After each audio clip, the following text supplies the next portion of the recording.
So, episode 2. You know what, man? I read a statistic today that really kind of blew my mind, right? I read a statistic today that it think it was like 400 in the year 2022. It was like 450 million people. We might have to check this. We might have to check the receipts on this. But I read 450 million people lost money in the year 2022 because they were financially illiterate. I thought about that when I read that today, man, and I said, that's crazy. That's crazy. That's crazy. And all of this is pertaining to, I don't know if anybody's seen my first episode, but this is pertaining to the occupation and the job that I've been a part of for about 18 years, like I said. And that's the oil and gas industry, right? The majority of people that I know, the majority of people that I've seen come through the oil field, the oil and gas industry, whatever you want to call it. They're living paycheck to paycheck. And I see it, and I have to kind of look in the mirror first of all, because it was me. It was me when I first started, right? I mean, when you start getting when you start getting 2,000, 3,000, 4,000, 5,000, sometimes even $6,000 paychecks. That just it just puts you in a it puts you in a whole nother mind frame, right? You're just like, man, you know what? All the things that I've ever wanted, all the things that I've always wanted to buy, I can buy it now. And a lot of times that's what happens in my industry. I mean, first comes the big house, the big crib, of course, right?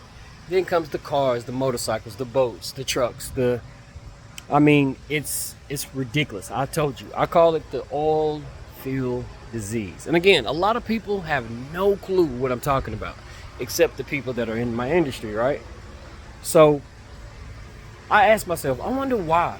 I wonder why don't we use why don't we use the money? Why don't we use the money that we get to invest? Or why don't we use the money that we get to, put in a high yield savings account? Or if it's investing in real estate or buying a rental property, or I could go on and on. I just asked myself, I wonder, why is it like that, man? Where were we taught? Or hell, where were we not taught to manage money like the way that we do? And why some of us, no matter how much money that you're making, no matter if you're working at McDonald's, or no matter if you're working in the oil and gas industry like me, we're living paycheck to paycheck.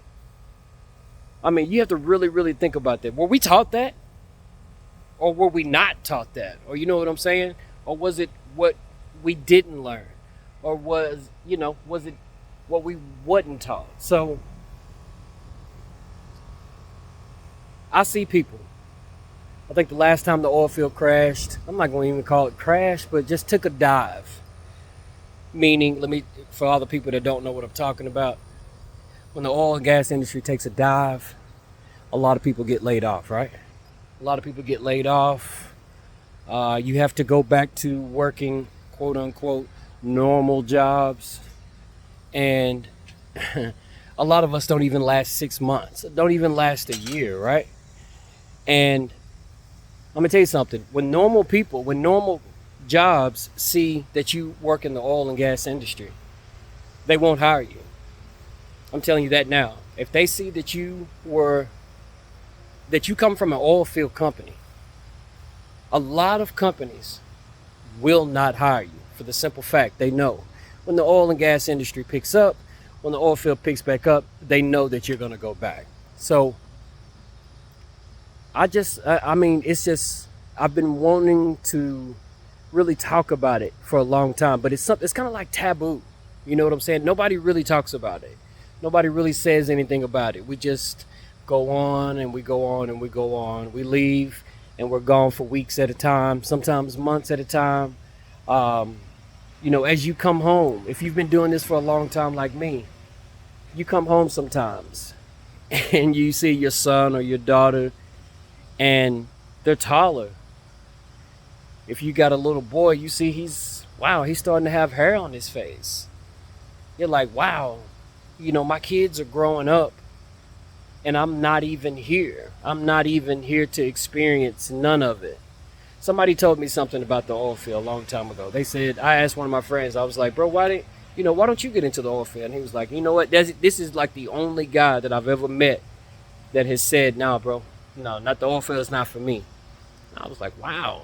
You know what I'm saying? You really, you very, very, you rarely hear that. You rarely hear somebody say absolutely no. Because down here in the South, especially in the state that I stay in, which looking at the flag, it's not too hard to tell what state I'm from. But it's either going to be one or maybe three things: the oil field, the medical field, and maybe, I don't know, maybe you could be a lawyer, maybe you could be an insurance agent, maybe you can be a real estate agent.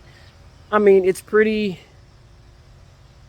not too many things to pick from down here. But my friend told me, he goes, no, you know what? The oil field is just not for me. You know why? And I was like, why is that, bro?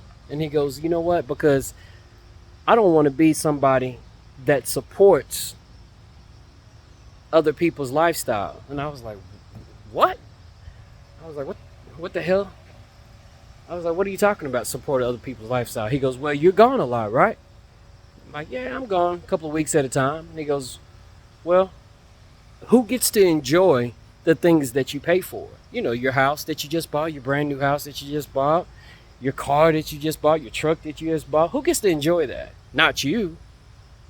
Your wife, your kids, your other people get to enjoy the things that you've worked hard to get. And so you ask yourself, you're like, wait a minute, bro. Okay, now hold on now.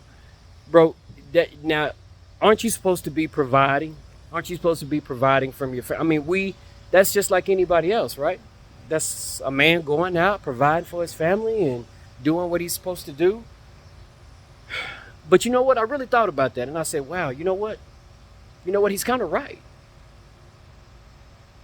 You're providing a lifestyle for somebody else and you're never even there. That's crazy. That's really crazy. And so you just ask yourself, is this industry, the oil and gas industry, and we're gonna dive deeper. This is only episode 2. Right now I'm just giving you a kind of like a rough draft of some of the things that I've seen over the past 18 years. I mean, don't get me wrong, the oil and gas industry has been great to me. I've been able to, like I said a while ago, I've been able to purchase my first house. I've been able to purchase a vehicle that I didn't think that I would ever be able to purchase. But that's not what it's about. I look back and I looked at everything that I've missed. And the material things, that don't mean, excuse my language, because this channel is going to be for anybody to watch, kids, anybody. I look back and I look at everything that I've missed. You can't put a price tag on it. You really can't put a price tag on it. When you look back and you've been gone and you've missed birthdays, now I can never say I've missed a Christmas, but just crucial times in your son or your daughter's life. The oil and gas industry has one of the highest divorce rates of all occupations, right? I'm talking about, this puts a huge stress on a marriage. And if you think I'm lying, ask anybody that's married that's in the oil field. Now, you have a lot of marriages out there that are fine. You have a lot of oil field wives that know the deal. They know, okay, hey baby, you're going, I'll see you when you get back. I'm gonna hold the crib, I'm gonna hold the house down while you're gone. It takes a certain type of woman to be in this industry. But for the women that are not, man, there's so many stories that I've been told, so many stories, not even stories, so many times that I've seen men come home and their wives have been, let's just say, not faithful. Not faithful. I'm talking about women getting caught in the act. It's really, really bad. That's why I feel that me talking about this and me bringing a light to this subject for the people that work in my industry, man, we got to do better. We got to do better. So you know what? I feel that my journey and my quest to bring a light and to teach and to show people that the money that we're making, it doesn't have to go to materialistic things at all.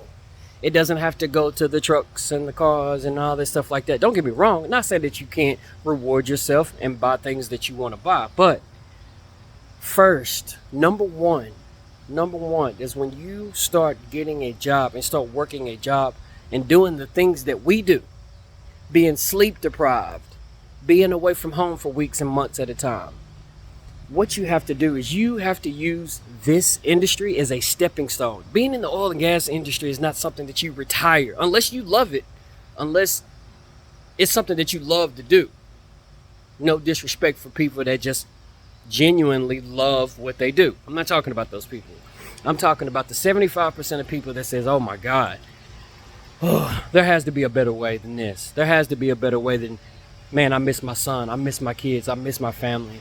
I miss my wife. I mean, it's kind of like being it's kind of like being deployed in the military. It's the same exact feeling and it's the same exact thing.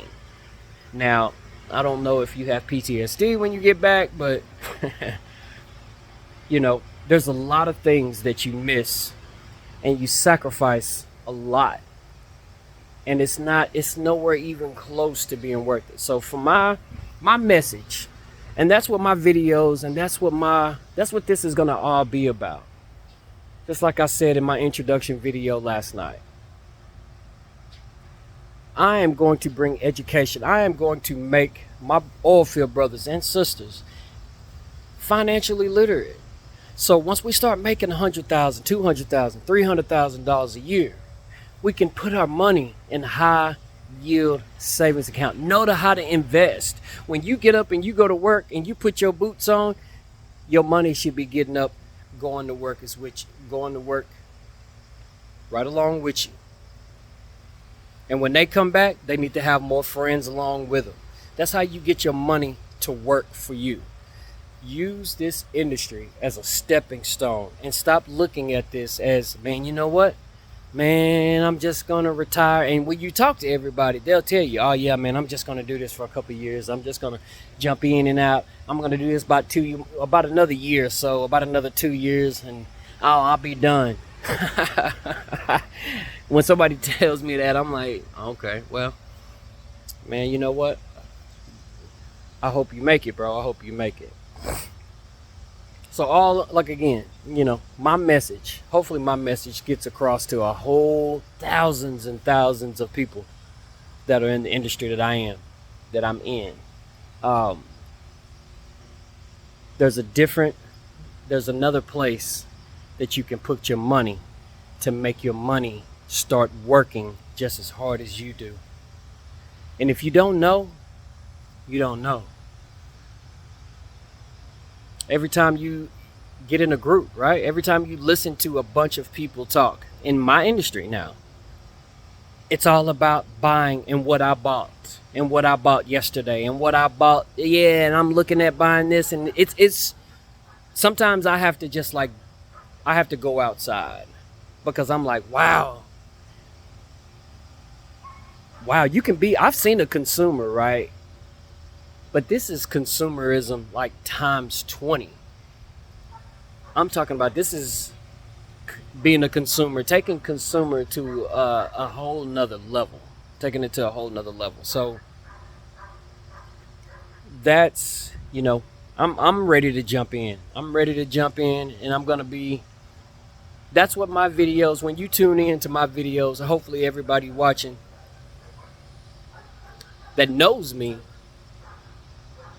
because I know a lot of people, hundreds and hundreds and hundreds of people that are in the oil and gas industry. Hopefully that when you guys, ladies and gentlemen, when y'all tune in to me, y'all will know that I'm talking to you from experience, and I'm talking to you from, you know what I'm saying, knowing where I have found a place. I have really, because my book, I'm going to write a book, right? I didn't mean to jump off subject, but my book is going to be called Woke Up at 40. I woke up at 40 because you know what, man? I'm woke. I really am. And I cannot believe that I've been asleep for as long as I have. And I cannot believe that I have been doing this, working this occupation, oil and gas industry again, and I have not been using this to get where I'm really trying to go. And most of us out here, most of us are lost. Most of us out here are souls, are lost souls. And I'm telling you, when I woke up, man, it just came anger. Anger just came from absolutely nowhere. Because I said, I was angry. Because I was like, why? Why in the hell wasn't we taught this? Why wasn't we taught this? Why did nobody teach us this? And when I say this, I'm meaning how to invest, how to buy rental properties, how to use the BRRRR method in rental properties, buy, rehab, rent, repeat. I mean, nobody knows about this. It's so many things out there that my people, and I mean, when I say my people, I'm not being racist or anything like that. When I say my people, I mean my men and women in the oil and gas industry. I'm specifically talking to them. I mean, anybody can listen, and I hope a bunch of people is listening, because this has something to do with personal finance for whatever job you're doing. But for the things that I've witnessed, for the stuff that I've witnessed over the last 18 years, I'm going to show you. I'm going to show you. And I'm going to show you the statistics. I'm going to show you the crashes, the past crashes over the last maybe 20, 25 years of what people have had to do. And I'm talking about people that are making $300,000, man, $200,000. I'm talking about coal operators, wireline operators, frack supervisors. I mean, flowback, drilling, workover rig. I mean, again, a lot of people are watching this are saying, what in the hell is he talking about? I don't know what he is talking about. But you will. I'm just gonna I'm taking you on a journey, man. I'm taking you on a journey into this occupation that you would say, good God, I had no idea that that's what these are the people that provide energy, crude oil, natural gas to y'all every single day. For you to warm your house, for you to, I mean, come on now, for you to do a bunch of different things. So, I'm glad I got that off my chest. I'm glad I got that off my chest, man. It's just really ridiculous. It's really ridiculous that I want to say about 85%, and that is a high number. 85% of people that are in my industry, that are in the oil and gas industry, lives paycheck to paycheck. Investing 101. I'm gonna put you on game. I'm gonna put you on game. So, episode 2, man. This is Low Trade. Let's talk about it.